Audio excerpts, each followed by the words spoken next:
అనగనగా రాజాపురం అనే గ్రామంలో కేశవరావు అనే పేదవాడుండేవాడు. అతని భార్య జానకమ్మ. వీళ్లకిద్దరు పిల్లలు కూడా ఉండేవారు. వీరు చేసే వృత్తి వడ్రంగి. రాజేష్, జగదీష్ ఇద్దరూ పట్నంలో చదువుకుంటున్నారు. ఒకరోజు జానకమ్మ కేశవరావుతో ఇలా అంది. ఏమండి, మన పిల్లలు పెరుగుతున్న కొద్దీ వాళ్ళ ఫీజులెక్కువ అవుతున్నాయి.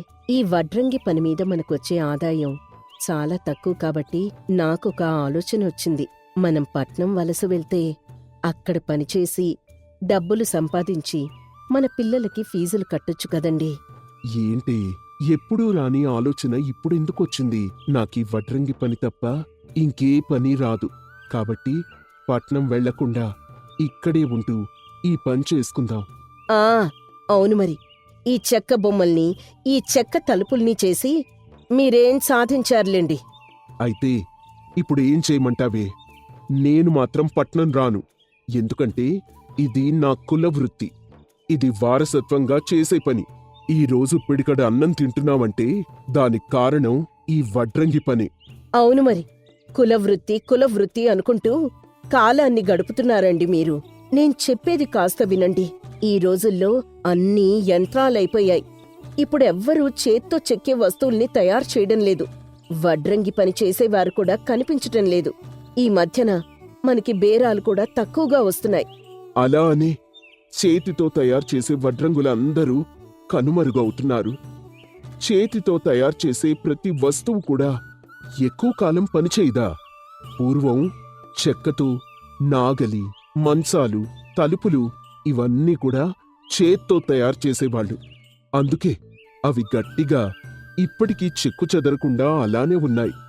నాకు తక్కువ ఆదాయం వచ్చినా పర్వాలేదు కానీ ఈ వడ్రంగి పనిని మాత్రం వదలను.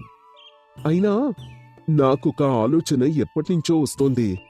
అది చెయ్యాలంటే చాలా డబ్బుతో కూడుకున్న పని. అదేమిటో త్వరగా చెప్పండి. ఏమీ లేదే. మనకి 1 ఎకరా పొలం ఉంది కదా. ఆ పొలం నుండి సక్రమంగా పంట దిగుబడి ఎప్పుడూ రావడం లేదు. కాబట్టి ఆ ఎకరా పొలంలో సగం చందనం చెట్లను, సగం టేకు చెట్లను నాటుదామనుకుంటున్నాను. ఏంటండి, ఈ మధ్యన మీకు బుర్ర పనిచేయడం లేదా? మొక్కలు నాటుతామంటున్నారు పొలంలో. ఆ మొక్కలు ఎప్పుడు పెరిగి మాన్లవుతాయి. పిచ్చి జానకి, నువ్వు పుట్టగానే పెద్దదానివయ్యావా ఏంటి?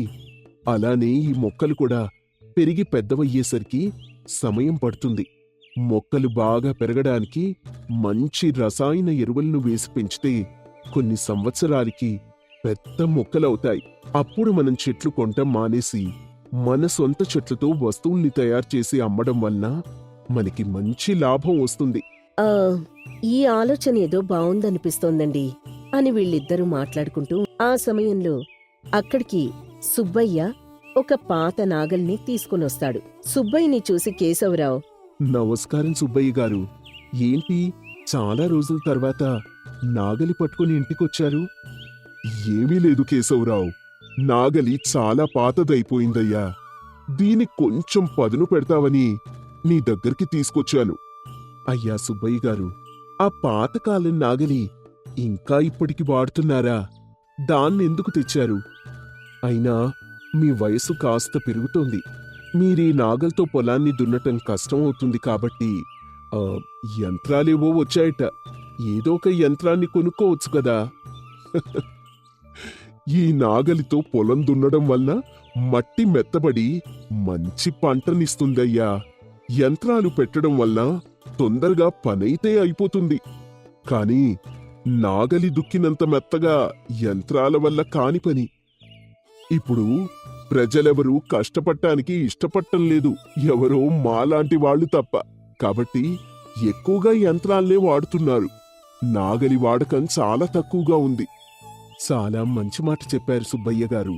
నా భార్య జానకి ఈ వృత్తిని వదిలి పట్నం వెళ్లి కష్టపడదామని రోజూ నాతో గొడవ పడుతోంది. కాని నాకీ వృత్తి తప్ప ఇంకే పని రాదు. మీరే తనకు అర్థమయ్యే విధంగా చెప్పండి. అవునా?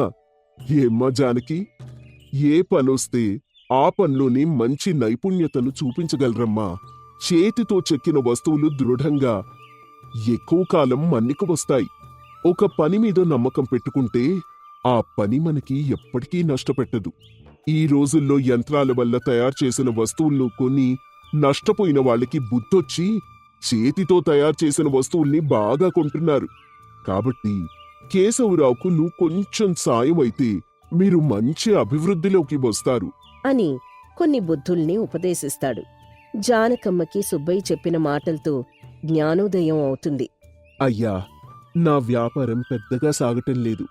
వీటి నుండి వచ్చే ఆదాయం మా పిల్లల చదువులకు సరిపోవటం లేదు. నేనొక మంచి ఆలోచనతో ఉన్నాను. సొంతంగా మొక్కలు నాటి నా సొంత చెట్లతో వస్తువుల్ని తయారు చేయాలని అనుకుంటున్నాను. కానీ మొక్కలు కొనడానికి నా దగ్గర సరిపడా డబ్బు లేదయ్యా. నాకు కొంత డబ్బు సాయం చేయండయ్యా. కొద్ది రోజులు పోయాక తిరిగిచ్చేస్తాను. అలాగే కేశవరావు, తప్పకుండా ఇస్తాను. ఒక మంచి పని చేస్తానంటే ఇవ్వనా? అయినా మీలా కష్టపడి వాళ్ళకి మాలాంటి వాళ్ళు సహాయం చేస్తే మీరు తప్పకుండా పైకొస్తారు. అయ్యా, చాలా కృతజ్ఞతలు. మీ రుణం ఎప్పటికీ తీర్చుకోలేనయ్యా. ఇక నుండి మీకే వస్తువులు కావాలన్నా నేనే తయారు చేసేస్తాను. అలాగే, తప్పకుండా కేశవరావు అని ఇంటికి వెళ్ళి కొంత డబ్బును తెచ్చిస్తాడు సుబ్బయ్య. ఆ డబ్బును తీసుకుని కేశవరావు కొన్ని చందనం మొక్కలను, టేకు మొక్కలను కొని ఇంటికి పట్టుకొనొస్తాడు. తన భార్య జానకితో, కేశవరావు, జానకమ్మా, మొక్కలను మార్కెట్లో కొని తెచ్చాను. కాబట్టి ఈ రోజు నుండి మనిద్దరం బాగా కష్టపడాలి. మొక్కల్ని తీసుకుని ఇద్దరూ కలిసి ఇంటి వెనక ఉన్న ఖాళీ స్థలంలో నాటుతారు. ఏవండి, ఈ మొక్కలు ఎప్పుడు పెద్దవవుతాయి? వీటినెలా పెంచగలం? వీటికి అంత సేవ చేయనంత అవసరం ఉండదు జానకమ్మా. ఎందుకంటే ఈ మొక్కలు ఈ రోజు నీరందిస్తే వాటంతటా అవే పెరుగుతాయి.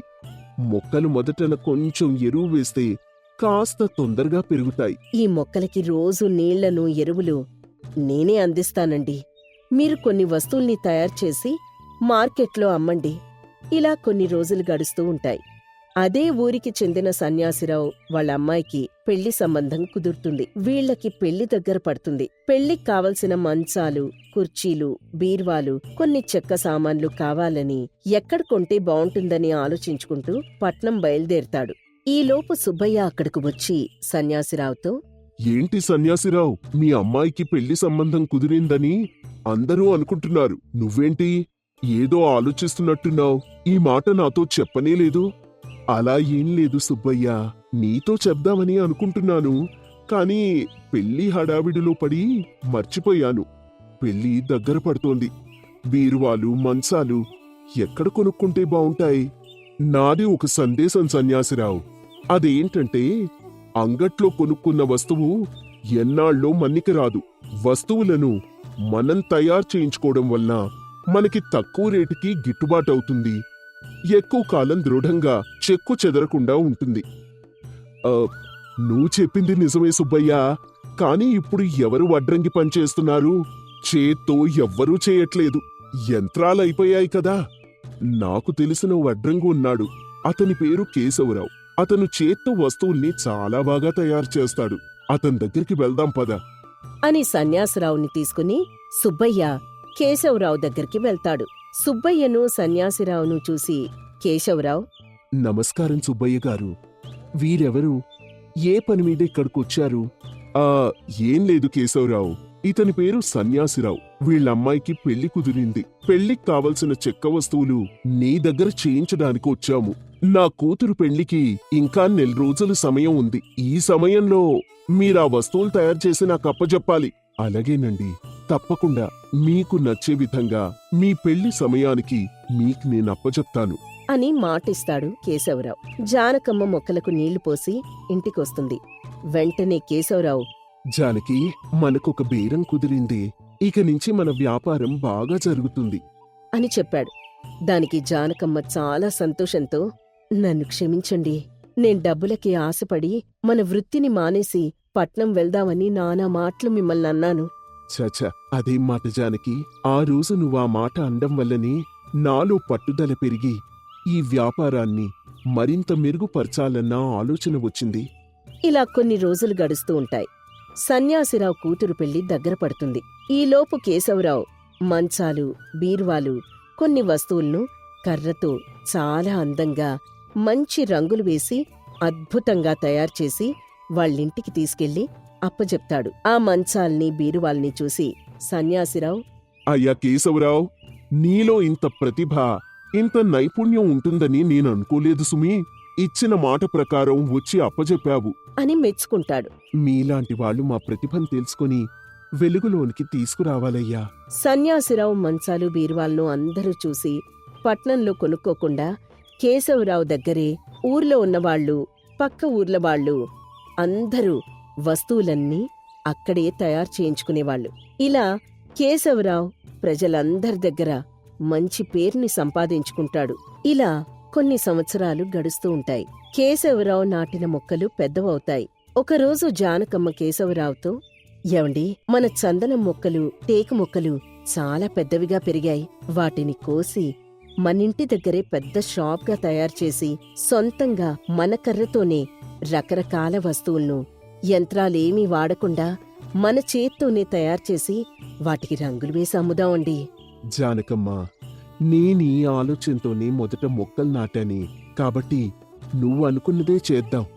టేకు మొక్కలను, చందనం మొక్కలను నరికి ఇంటికి తెచ్చి వాటితో రకరకాల బొమ్మలను, వస్తువులను తయారుచేసి మంచి మంచి రంగులు వేసి బజార్లో అమ్ముతారు. కేశవరావు మరింత అభివృద్ధి చెంది బాగా డబ్బు సంపాదిస్తాడు. సుబ్బయ్య దగ్గరికి అరువున్న డబ్బుని ఇవ్వడానికి వెళ్తాడు కేశవరావు. ఏంటి కేశవరావు, నీ వ్యాపారం ఎలా సాగుతోంది? డబ్బులు బాగా సంపాదిస్తున్నావా? అయ్యా, మీ దయ వల్ల, మీరిచ్చిన డబ్బు వల్ల నేనీరోజు డబ్బులు బాగా సంపాదిస్తున్నాను. ఇదిగోండి అని అరువు డబ్బుల్ని ఇచ్చేస్తాడు కేశవరావు. నువ్వు చాలా తెలివైన వడ్రంగివి కేశవరావు. నువ్విచ్చిన మాట నిలబెట్టుకున్నావు. మీరెప్పుడూ ఇలాగే మంచి పేరు సంపాదించుకుంటూ డబ్బులు సంపాదించుకోవాలి అని దీవిస్తాడు. ఈ కథలోని నీతి ఏమిటంటే, మనం ఏదైనా ఒక పనిని నమ్ముకుని ఆ పనిని చేస్తే మనం చేసే పని ఎప్పుడూ మనల్ని నష్టపెట్టదు.